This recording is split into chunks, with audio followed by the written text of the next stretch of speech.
o David está falando aqui o seguinte: em relação aos apócrifos, o livro de Enoque é uma escrita mitológica? Pode ser, pode ser. Pode ser considerado. Pode ser considerado. Ó, aí tem aqui também da Sandra, pastor, ela fala aqui que o pastor Marcos, é um comentário na verdade, né? O pastor Marcos Cranconato afirma que o ataque às torres gêmeas não foi permitido por Deus e sim determinado. O que o pastor Hernandes acha disso? Essa é uma questão polêmica de perspectiva, né? Sobre livre-arbítrio, destino, nós temos que nós temos que tomar muito cuidado em algum ponto. É para não botar na conta de Deus aquilo que é responsabilidade do homem. Se você me pergunta assim, Deus sabia eu não sei se ele fez essa afirmação, viu? Eu não sei. Se eu afirmo que Deus sabia, claro que Deus sabia, Deus sabe todas as coisas. Agora, se eu afirmo que as coisas aconteceram porque Deus determinou que acontecesse, eu estou botando a culpa moral nas costas de Deus. Então, Deus não induz ninguém ao pecado. Deus não induz ninguém ao pecado. Deus sabe, mas ele não é o responsável moral. Deus a ninguém tenta, diz a Bíblia lá em Tiago, a ninguém tenta. Então, o fato de Deus ser soberano não anula o fato de o homem ser responsável. A soberania de Deus e a responsabilidade humana são duas linhas paralelas que caminham. O homem é responsável e Deus é soberano. Agora, se a pessoa pergunta, Deus foi colhido de surpresa? Deus nunca é colhido de surpresa. Deus se surpreendeu? Deus não se surpreende. Deus é o agente moral do ato? Não. Deus não é o autor do pecado, Deus não é agente do pecado. O homem é responsável pelo seu pecado. Da mesma forma, a gente pode culpar o demônio ou é o homem também que é o responsável? Não. Veja bem. Você tem, com a queda do mundo angelical... o Lênin, acontece alguma coisa aqui de equipamento, ele joga a culpa no demônio. Deu problema na câmera, Lênin, você não ajustou a câmera. Foi o demônio que me tentou aqui. Mas você está falando uma coisa na brincadeira, velho? Não é? Tem muita gente que joga na conta do demônio, né? Mas tem muita gente dessa teologia. O cara dá uma... Traiu o demônio. Tropeçou no meio da rua, arrancou a unha do dedão do pé, é o demônio. Acho que Satanás fala, velho, isso não Deixa eu dar um tem exemplo. nada a ver com esse negócio. Muita coisa para fazer ao mesmo tempo, né? Deixa eu lhe dar um exemplo clássico que eu dei até domingo. Chegou uma senhora no meu gabinete, uma médica, uma pessoa instruída. Falou, pastor, eu vim aqui para o senhor orar pelo meu pai. Eu falei, mesmo? Qual o problema do seu pai? Eu queria que o senhor orasse. Meu pai está com um demônio do adultério. Demônio do adultério. Gostei dessa. Eu disse, olha, filha, é claro que o demônio é tentador. Ele fica aí... Te dando as oportunidades. As oportunidades, botando situações. Até Jesus foi tentado então, isso no deserto. Agora, adultério, a Bíblia chama de pecado da carne, obra da carne.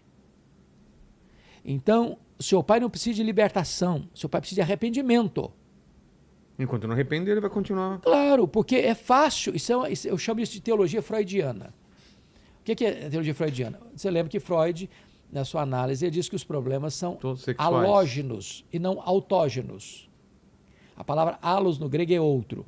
Então, quando eu digo meu problema é halógeno e não autógeno, estou dizendo que eu errei, porque o fulano é culpado. Eu não sou culpado, sou uma vítima.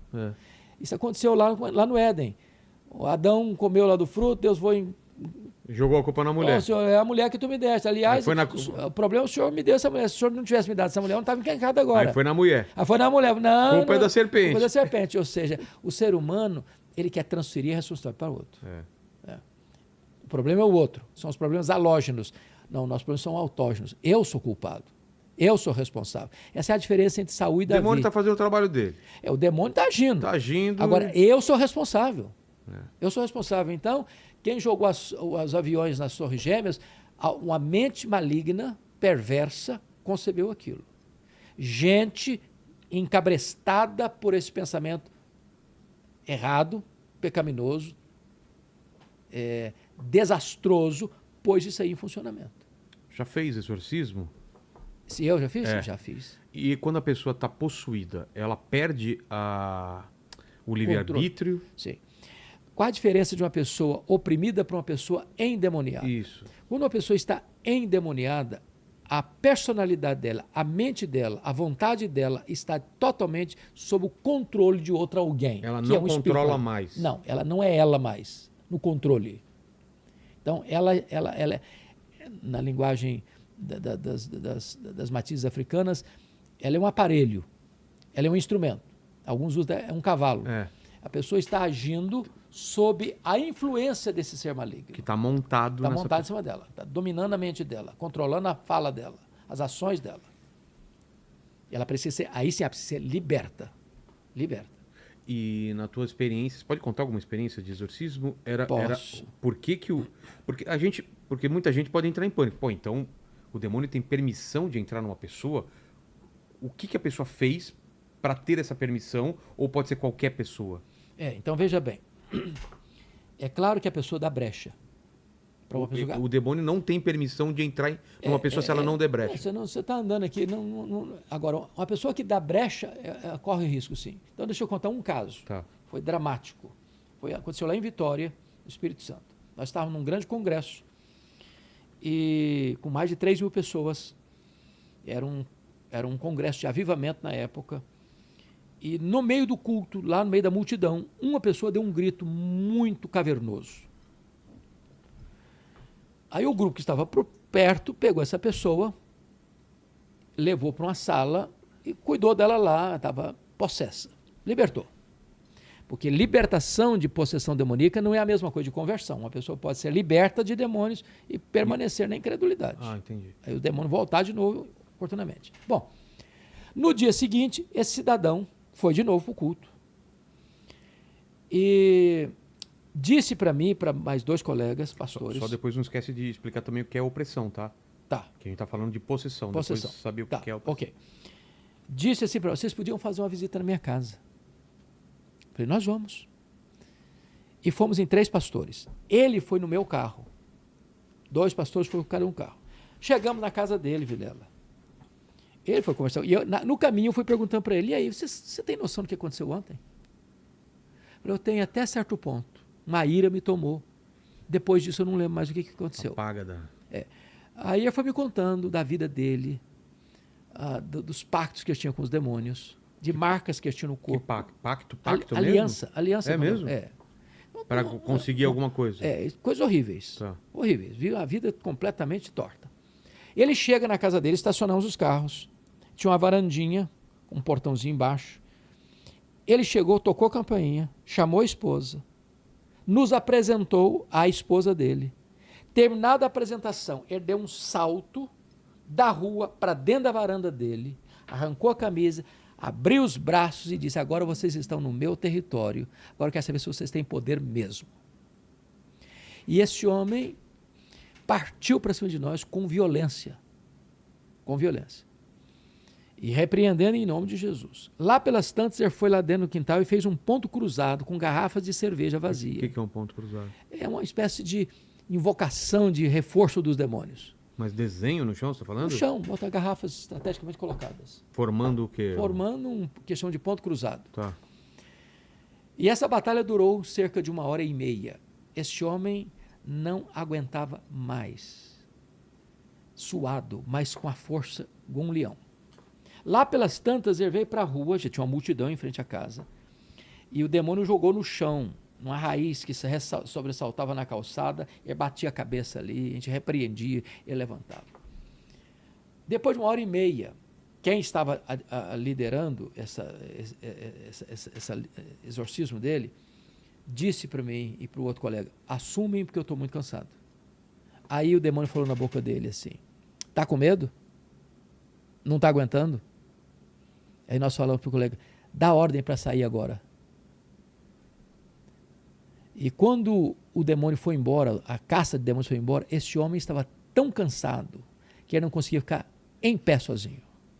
Totalmente exausto. Aí ele foi lá no quintal dele e nos mostrou um templo de adoração aos demônios. Nossa. Esse homem foi liberto, mas ele não se converteu.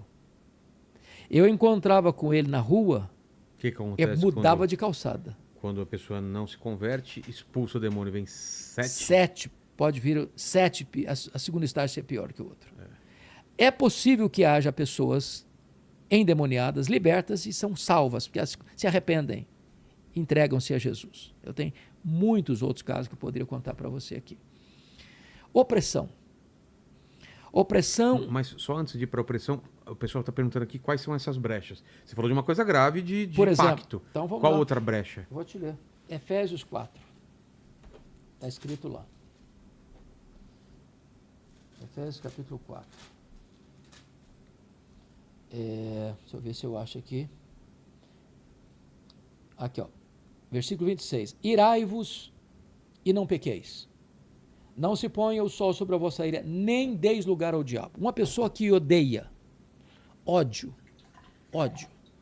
ele amanhece com ódio, ele anoitece com ódio, ele dorme com ódio, levanta com ódio. Aqui está um fogo no coração dele. Ele está abrindo um flanco para Satanás, para o diabo entrar. O diabo entra nessa brecha do ódio. Da impureza sexual, o demônio entra nessa brecha. Então, o pecado é aquilo que alimenta a ação demoníaca na vida de um ser humano.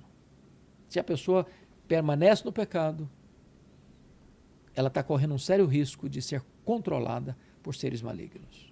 Entendi. Agora, outra coisa importante, Vilela, a ação maligna não é só esse tipo de exorcismo, de estribuchar, não. Não? Tem muita gente com a gravatinha bonita aí nas altas rodas sociais. Você assistiu o filme Advogado do Diabo? Sim. Lembra do camarada? Qual outro filme lá que a gente assistiu? O Nefários. Nefários? Nefários. Esse eu não assisti, não, hein? Esse ainda não. Oh, tem que assistir, Sério? pastor. Pesadão assim? É um cara que está indo para cadeira elétrica, Cadeira né, elétrica. vai ser executado, e aí vai um advogado, alguém para falar com ele, e fala que ele é o Lúcifer, bicho. e começa a falar de tudo. Ele é o bicho. Ele é o bicho e começa a falar como ele age no mundo. Meu Jesus. É bem interessante. Então, varão, é possível que uma pessoa esteja aí nos grandes gabinetes administrativos, econômicos, políticos, e está debaixo do poder do demônio. Caramba. E a opressão Opressão. demoníaca? Então, opressão, a palavra já está dizendo de Oprimir. oprimir. É quando a pessoa...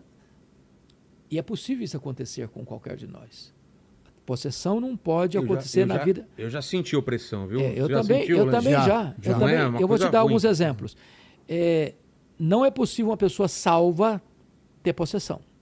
Possessão. Não pode. Por quê? Porque tem uma lei da física que diz que dois corpos não ocupam o mesmo espaço ao mesmo tempo. Se o Espírito Santo está aqui, Não entra. ou um espírito maligno não pode estar no mesmo lugar. Entendi. Agora, eu já tive opressão e sabe onde às vezes acontece? Onde? No sonho. Então, eu senti isso dormindo também. Parece que estava apertando o peito para baixo. Assim. Exato. Eu estava visitando... Mas não estava na minha casa, não. Eu estava em um outro lugar que era estranho. Eu estava lá, na África do Sul, na missão Quacisabanta, onde houve um grande avivamento. Nós fomos lá em 1991.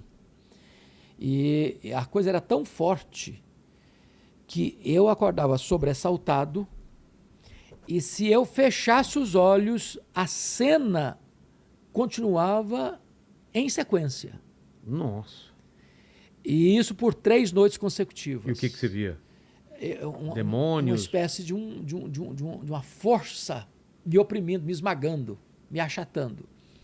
Na terceira noite, eu tive que acordar minha esposa. Falei, olha, você acorda, vamos ajoelhar aqui, que eu estou fortemente sendo oprimido pelo inimigo. E ela não estava sentindo? Não, ela não estava sentindo nada. E eu estava indo lá para buscar avivamento, buscando a Deus para um tempo novo na minha vida. Então, o demônio pode oprimir. É diferente de